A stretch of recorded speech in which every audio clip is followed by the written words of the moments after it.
Okay, you've got your repeating header ready, and now it's time to do the body of the paper. So make sure that you're not up here in the header section, that you double click down here in the body of the paper. And apologies again for my keyboard being so loud. I have what's called a tactile keyboard, and I enjoy banging away on a tactile keyboard. So here we go. We've got, this is going to be your name, so we've got first name, last name. Well, if I could type correctly. And next is going to be my name. And the name of the course. Make sure you spell it out correctly. Don't abbreviate it. The reason why you don't abbreviate it is because not everyone understands what CSC means outside the context of Lenoir-Rhyne University. And come to think of it, let me add this as a requirement to Lenoir-Rhyne University. Every once in a while, a student will not know that we hyphenate our name right here, so I have to kind of correct students to say, no, make sure you put a hyphen in Lenoir-Rhyne University.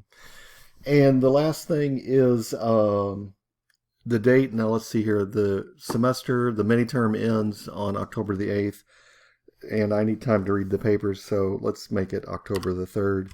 It's not good enough to type in the date like this. That would be in normal American format, but we want to put it into European style format. And we're going to do, the next thing is the title of the paper.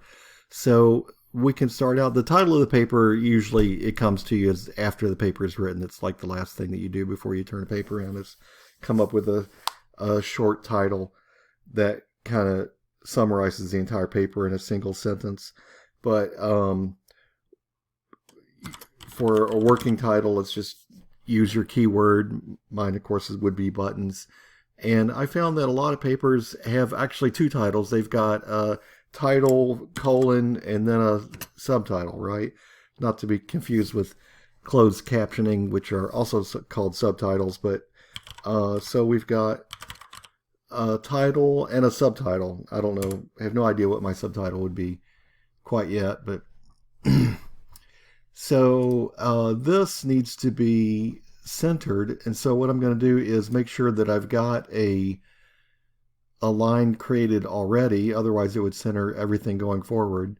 So I've got a line created already. Come back to this and now center this line, and now you can see that the remaining page is left aligned.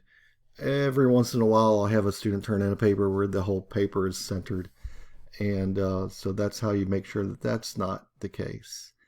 And that's enough for right now. So that's the body of page 1.